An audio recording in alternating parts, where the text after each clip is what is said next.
Olá, como que vamos? Tudo bem?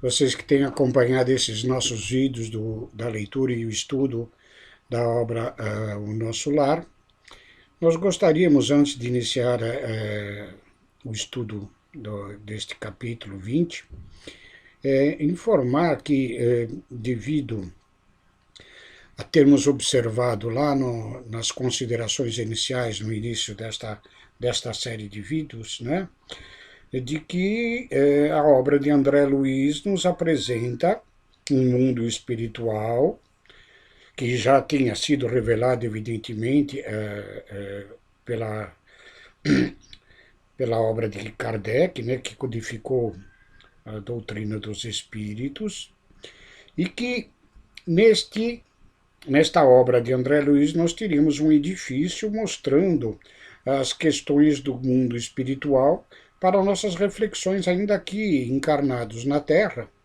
para o nosso despertamento desta nossa condição espiritual e que faça com que nós atentemos claramente, né, para os nossos processos evolutivos, ok? Então, a obra de André Luiz, a chamada série dos 16, dos quais 13 são totalmente dedicados ao mundo espiritual, tá? No plano das colônias, nos planos inferiores e, inclusive, na presença de André Luiz com seus instrutores aqui na Terra, junto dos encarnados, em algumas casas religiosas, inclusive, ok? E diante deste edifício de esclarecimento e de despertamento espiritual, muitas das vezes as pessoas possam ter alguma dúvida, não compreender algum fato, alguma questão, se bem que a gente vai sempre procurar explicar com base na doutrina codificada de Kardec, mas que é importantíssimo que nós tenhamos o conhecimento da base e da estrutura desse edifício que André Luiz nos traz, que é exatamente a base de O Livro dos Espíritos, né? Quando Kardec o publicou em 1857, dando-nos a estrutura desta revelação do mundo espiritual, dando-nos a filosofia, a ciência deste mundo espírito e a parte de moral que condiz com a religião espírita ou a nossa religiosidade, essa nossa religação com Deus, ok?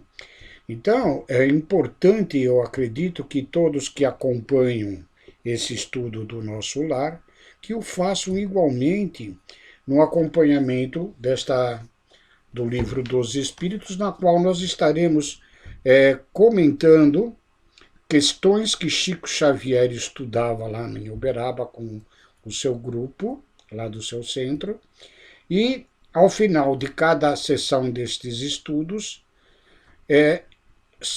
Emmanuel dava algumas mensagens, ou uma mensagem pertinente à questão abordada no estudo daquela noite, formando assim este livro Religião dos Espíritos, ok? Então nós já temos o primeiro vídeo que damos as considerações iniciais sobre esta obra do estudo do Livro dos Espíritos, com comentários de Emmanuel no livro A Religião dos Espíritos. Lá tem a explicação, né, de como que Chico fazia esses estudos e como que depois essas mensagens foram condensadas, formando esse volume na qual nós iremos estudar, ok? Então, vamos dar continuidade à leitura e estudo do livro O Nosso Lar, mas alertando para que é importante o conhecimento da base desse edifício, da estrutura destas informações que André Luiz nos traz do mundo espiritual, ok? E assim, nós, no vídeo passado, comentávamos a presença de André Luiz no lar de Lísias, onde a sua mãe, Dona Laura, o recebeu com muito carinho e tinha em suas dependências, naquele lar, uma neta que tinha recém-chegado da Terra, né, desencarnou, e estava ainda em situações um pouco de desequilíbrio emocional. Tá? E no vídeo anterior nós comentamos este capítulo com as observações de André Luiz. E na continuidade das conversas com Dona Laura, André Luiz começa esse capítulo, que se denomina Noções de Lar, dizendo o seguinte: desejando colher valores educativos que fluíam naturalmente da palestra da senhora Laura, perguntei curioso: desempenhando tantos deveres, a senhora ainda tem atribuições fora de casa? Responde ela: sim, vivemos numa cidade de transição. No entanto, as finalidades da colônia residem no trabalho e no aprendizado. Quando ela fala com uma colônia de transição, nós temos em volta do globo terrestre, praticamente junto à nossa crosta, né, diversas colônias onde elas são estágios de transição dos espíritos que desencarnam, e aqueles que já atingem uma certa maturidade, um certo esclarecimento espiritual, chegam a adentrar estas colônias, quando às vezes não muito ficam presos naquelas zonas inferiores, ok? E como colônia de transição, os espíritos ali são preparados, eles, como nós vamos ver, eles estudam e depois voltam a reencarnar na Terra para o cumprimento de seu processo evolutivo, e alguns aí com um certo aperfeiçoamento conseguem elevar-se acima destas colônias de transição a níveis mais elevados. A própria mãe de André Luiz, nós já vimos em capítulo anterior, ela reside e trabalha numa dessas esferas mais elevadas, né? E aí, continuando, a dona Laura diz: as almas femininas aqui assumem numerosas obrigações, preparando-se para voltar ao planeta para ascender às esferas mais altas, né? Ou retorna ao planeta ou consegue ir às esferas mais altas, que muito provavelmente também retornarão, talvez com mais tempo, permanecendo lá na espiritualidade. E André questiona: mas a organização doméstica em nosso lar é idêntica à da Terra? A interlocutora esboçou uma fasquia muito significativa e acrescentou: o lar terrestre de há muito se esforça por copiar nosso instituto doméstico, né? Nós, lendo a obra de André Luiz, e ele estranha que muitas coisas lá são parecidas com a daqui, mas na realidade as daqui é que são cópias das questões de lá, inclusive esta constituição do ambiente doméstico, ok? E continua, relendo esse trecho: o lar terrestre é que de há muito se esforça por copiar nosso instituto doméstico.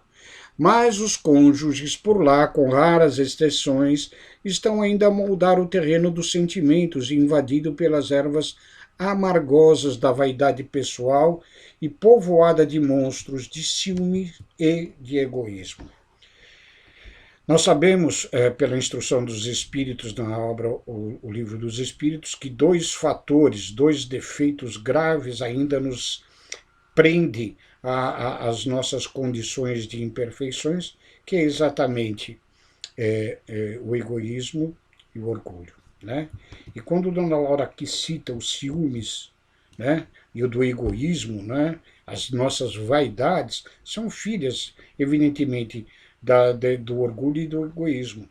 Nós, quando reencarnamos na Terra, não é geral, mas com certeza a grande maioria, nós nos ligamos no lar doméstico aos cônjuges e mesmo às vezes a irmãos, a filhos, né, com espíritos com os quais nós temos que aprender a conviver em harmonia. Nós trazemos de outras existências para uma determinada encarnação espíritos com os quais nós combinamos no plano espiritual tentarmos viver harmoniosamente, nos entender dentro de um amor fraternal. Mas nem sempre isso nós conseguimos, exatamente por conta desses graves defeitos que ainda carregamos em nós.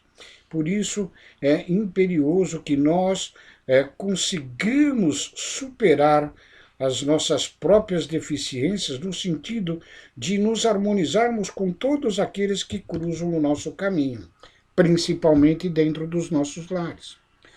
Aí Dona Laura continua: quando eu regressei do planeta pela última vez, trazia, como é natural, profundas ilusões. Coincidiu, porém, que na minha crise de orgulho ferido, fui levada a ouvir um grande instrutor no Ministério do Esclarecimento. Desde esse dia, nova corrente de ideias me penetrou o espírito. Então ela vai estar aqui relatando o retorno dela ao nosso lar. Não poderia dizer-me algo das lições recebidas? Indaga André Luiz. O orientador, diz Dona Laura, muito versado em matemática, fez-nos sentir que o lar é como se for um ângulo reto nas linhas do plano da evolução divina. A reta vertical é o sentimento feminino envolvido nas inspirações criadoras da vida. E a reta horizontal é o sentimento masculino em marcha de realizações no campo do progresso comum. Embora hoje, diferentemente de praticamente aí 80 anos atrás, quando foi publicada essa obra, ela é de 1944, né? Já se passam aí quase 80 anos, as condições daquela época aqui na Terra, em termos de união familiar, elas se modificaram um pouco com o tempo, né? As mulheres, inclusive, esses espíritos encarnados na condição feminina, né, têm assumido ao longo do tempo suas carreiras profissionais, suas aspirações de evolução no campo também dos conhecimentos técnicos, científicos, né, de trabalho, mas ainda constituindo, na sua grande maioria, o lar junto de uma pessoa. Muitas das vezes nós temos percebido nesta época que antecede esta transformação, uma evolução do planeta Terra, né? Às vezes situações em que a mulher, sozinha dentro do lar, cuida da casa, dos filhos e ainda trabalha para manter o sustento, né, na obtenção dos recursos. Tá? Mas essa explicação ainda é tão válida, tá? De que a mulher, no sentido da linha vertical, é aquela que faz, até pela maior sensibilidade do espírito feminino, né, faz com que o lar ele tenha esta ligação com planos mais elevados e com aquilo que o próprio André Luiz, em outra obra, vai dizer com a nossa aspiração de ascensão. Tá? Embora espírito prático, mas a mulher tem essa conotação de sensibilidade muito maior do que a do homem. Enquanto que o homem, em termos da linha horizontal, ele trata muito do chão, do plano da matéria, muito do necessário, às vezes até na obtenção da sobrevivência da família. Tá? Embora modificando-nos ao longo desses quase 80 anos, mas a estrutura basicamente permanece muito semelhante, ok?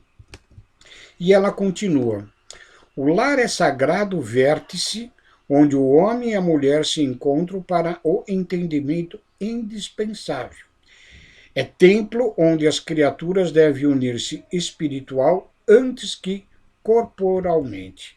Esta é uma questão que nós muitas vezes esquecemos. Aprendemos no plano espiritual de que a nossa união no vértice do lar é para a própria evolução. E às vezes nós quebramos estas linhas, essas questões que nós viemos na Terra para desenvolver, aprender e evoluir, e pomos às vezes muitas coisas a perder, ok? Há na Terra agora grande número de estudiosos das questões sociais, diz ela, que aventam várias medidas em clamo pela regeneração da vida doméstica. Alguns chegam a asseverar que a instituição da família humana está ameaçada. Importa considerar, entretanto, que, a rigor, o lar é conquista sublime que os homens vão realizando vagarosamente, onde, nas esferas do globo, o verdadeiro instituto doméstico, baseado na harmonia justa, com os direitos e deveres legitimamente partilhados. Na maioria, os casais terrestres passam as horas sagradas do dia vivendo a indiferença ou egoísmo feroz. Essa questão que tem ocorrido por várias décadas, né, de estudiosos ou de pessoas dizendo que a célula, o lar, a família é célula morta, que ela não deveria mais existir, normalmente é pregoada por aqueles que tiveram dentro dos seus lares, né, desmanchados por desmandos, por condições de dificuldades no relacionamento com os seus próprios familiares, né? E que, fora do lar, muitas das vezes encontram aqueles espíritos que têm maior afinidade. Então, eles se voltam contra a figura do lar para que não seja mais o sustentáculo da sociedade, e sim a amizade das pessoas com quem temos mais afinidade. Mas a instituição de Deus, o núcleo familiar, é a célula pela qual a espiritualidade maior e nas leis divinas se utiliza exatamente para que nós aprendamos a manter o amor fraterno a todas as criaturas, né? No dizer de Jesus, viver com aqueles que nos querem bem é fácil, mas nós não temos que também viver bem com aqueles com os quais nós no passado ofendemos ou que por eles fomos ofendidos, né? Então, a célula familiar, ela ainda é a base da sustentação da sociedade e, inclusive, do processo evolutivo do ser humano e da própria humanidade, consequentemente, ok? Quando o marido permanece calmo, aí ela relatando o que normalmente acontece até hoje, a mulher parece desesperada. Quando a esposa se cala humilde, o companheiro tiraniza. Nem a consorte se decide a animar o esposo na linha horizontal de seus trabalhos temporais, e nem o marido se resolve a segui-la no voo divino de ternura e sentimento rumo a planos superiores da criação. Que era exatamente aquela explicação das linhas do ângulo reto que constitui um lar, uma família, né? A mulher em ascensão e o homem na horizontal, dando a base, a sustentação, ok? Eles dissimulam em sociedade e na vida íntima. Um faz viagens mentais de longas distâncias, quando o outro comenta o serviço que lhe seja peculiar. Se a mulher fala dos filhinhos, o marido excursiona através dos negócios. Se o companheiro examina qualquer dificuldade do trabalho que lhe diz respeito, a mente da esposa volta-se ao gabinete da modista. É claro que em tais circunstâncias o ângulo divino não está devidamente traçado. Duas linhas divergentes tentam em vão formar o vértice sublime a fim de construírem um degrau na escala grandiosa da vida eterna. Ou seja, é exatamente o que acontece praticamente na maioria dos lares, né? As nossas deficiências ainda, de falta de entendimento, inclusive da nossa questão espiritual, faz com que o nosso egoísmo, o nosso orgulho, as nossas vaidades, não permite a intersecção destas duas linhas para formar um ambiente harmonioso. O egoísmo faz com que cada um procure tão somente o seu próprio interesse. E isso faz com que haja a desarmonia, e às vezes bastante grave, dentro de um lar, ok? E aí, continuando, André Luiz observa, estes conceitos calavam-me fundo e sumamente impressionado. Senhora Laura, essas definições suscitam um mundo de pensamentos novos. Ah, se conhecêssemos tudo isso lá na Terra. Interessante essa observação. Muitos de nós falam, ah, se eu tivesse, nós sabemos. Só que com o esquecimento das lições no plano espiritual e das vidas anteriores, é para fazermos da nossa própria vontade, da nossa própria, do nosso próprio aperfeiçoamento, fazer essas coisas que ocorram naturalmente. Se eu for fazer porque eu já sabia que era assim, então eu faço mais por obrigação do que por atividade prática normal minha, né? Natural. Então eu não estarei sendo natural. E o espírito, para evoluir, ele precisa adquirir a virtude, evidentemente, dentro desta naturalidade. Ok? E aí a dona Laura retruca a ele. Questão de experiência, meu amigo. O homem e a mulher aprenderão no sofrimento e na luta. Por enquanto, raros conhecem que o lar é instituição essencialmente divina e que se deve viver dentro de suas portas, com todo o coração e toda a alma. Enquanto as criaturas vulgares atravessam a florida região do noivado, procuram se mobilizando os máximos recursos do espírito. E daí a dizer-se que todos os seres são belos quando são verdadeiramente amados. O assunto mais trivial assume singular encanto nas palestras mais fúteis. O homem e a mulher comparecem aí na integração de suas forças sublimes. Mas, logo que recebem a bênção nupcial, a maioria atravessa os véus do desejo e cai nos braços dos velhos monstros que tiranizam corações. Não há concessões recíprocas, não há tolerância e, por vezes, nem mesmo fraternidade. E apaga-se a beleza luminosa do amor quando os cônjuges perdem a camaradagem e o gosto de conversar. Esta é a realidade, né? Certa conceituação aprendida no passado, de que enquanto namorados, né, nós temos aquela sensação do amor, do envolvimento com a pessoa querida, da pessoa amada, né? Aquele olhar de um para com o outro, com ternura, com carinho, né?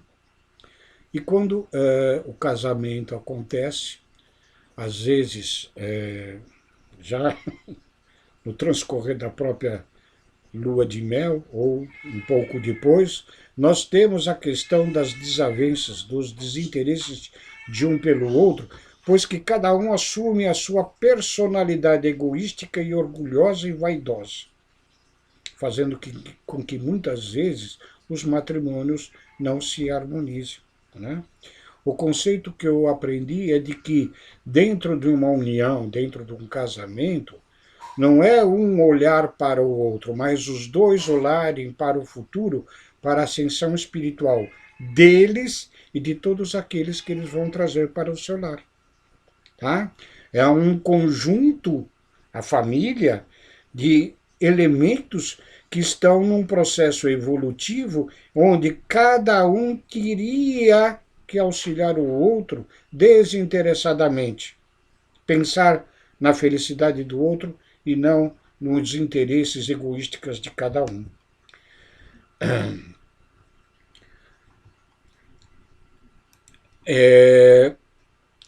Daí em diante do casamento, voltando um pouco ao que Dona Laura dizia, os mais educados respeitam-se, os mais rudes mal se suportam, não se entendem. Perguntas e respostas são formuladas em vocábulos breves, por mais que se unam os corpos, vivem as mentes separadas operando em rumos opostos, né? É a falta da afinidade. Por isso que muitos lares são desfeitos, porque cada um vai buscar aquela afinidade com as pessoas de outras épocas, né?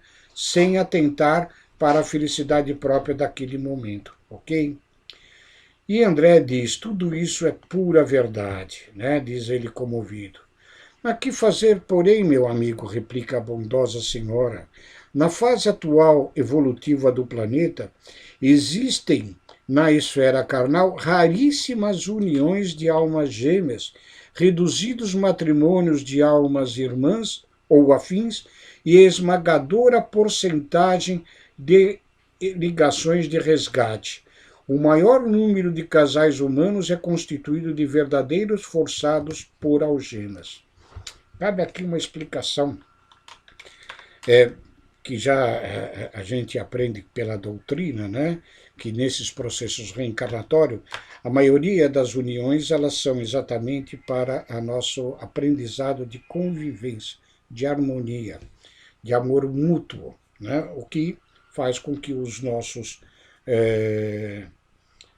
fazendo com que os nossos defeitos, né, fossem adormecidos e que exaltássemos as nossas virtudes, que já aprendemos lá no plano espiritual e experiências de outras existências igualmente. Mas como diz aqui a dona Laura, né, normalmente as nossas ligações, a maior parte delas, é com pessoas com quem nós temos que nos afinar. Normalmente, a alma, o espírito com o qual nós temos maior afinidade, às vezes ele não está nem encarnado na mesma existência que nós, estão no plano espiritual ali rezando e torcendo para que nós possamos dar certo. Porque enquanto, nas palavras do nosso Mestre Jesus, nós não cumprirmos toda a lei, ou seja, todo o nosso processo evolutivo, todo o nosso processo de resgate de débitos anteriores, né, nós não estaremos livres. E aquela alma que nós temos maior afinidade, maior sintonia, né, ela está no plano espiritual torcendo por nós aqui encarnado para que a gente possa dar certo e conseguirmos ascender juntos na evolução espiritual. Na maioria das vezes, quando nós não temos essa consciência, e um dos espíritos tem, ele vai evoluindo mais rapidamente e nós vamos ficando na retaguarda. Tá? Já visto aqui nesta mesma obra, capítulos anteriores, onde Dona Laura revela, ela já em esfera mais elevada da que o próprio André Luiz se encontra em nosso lar, e que o seu marido ainda se encontra lá no umbral, junto de outras pessoas com as quais ele se perdeu igualmente. Tá? Percebam que a mãe de André Luiz já tem um distanciamento evolutivo, né? Mas que pela própria união com o seu esposo, com o sentimento mais fraterno, e sabe-se lá, com maior afinidade também, ela ainda vai voltar à Terra com o mesmo marido, tentando fazer com que ele ascenda aos níveis em que ela se encontra. Este é o trabalho dos espíritos mais esclarecido e mais evoluído. Buscar os seus entes mais amados, mais queridos, tentando fazê-los evoluir. E muitas vezes nós ainda reincidimos em erros que não deveríamos mais. Ok? E aí, dá continuidade. André Luiz no esclarecimento. Procurando retomar o fio das considerações sugeridas por minha pergunta inicial, continuou a genitora de Lísia. As almas femininas não podem permanecer inativas aqui, no nosso lar. É preciso aprender a ser mãe, esposa, missionária e irmã. A tarefa da mulher no lar não pode circunscrever-se a umas tantas lágrimas de piedade ociosa e a muitos anos de servidão. É claro que o movimento coevo do feminismo, desesperado, constitui abominável ação contra as verdadeiras atribuições do espírito feminino. Não que as conquistas obtidas pela mulher nessas 8 décadas desta época que foi relatado isto, né, não sejam válidas. O que ela ressalta aqui é esse feminismo que abole todas as conquistas da união da família e dá uma força exacerbada ao espírito feminino sem consideração das outras questões que têm que ser abordadas. Sabemos nós, pela doutrina, que todo espírito eles não possuem o gênero, o espírito em si, mas que todo espírito vai passar várias existências em corpos femininos e outro tantas existências em corpos masculinos. Pois só com o conhecimento das características destes dois tipos que constituem a humanidade fará com que o espírito possa, de fato, evoluir. Ok? A mulher não pode ir ao duelo com os homens através de escritórios e gabinetes onde se reserva a atividade justa do espírito masculino. Dona Laura, que nos desculpe, isso já caiu por terra. Mas é assim, é o exagero, o exacerbado, a condição de disputa, de competição.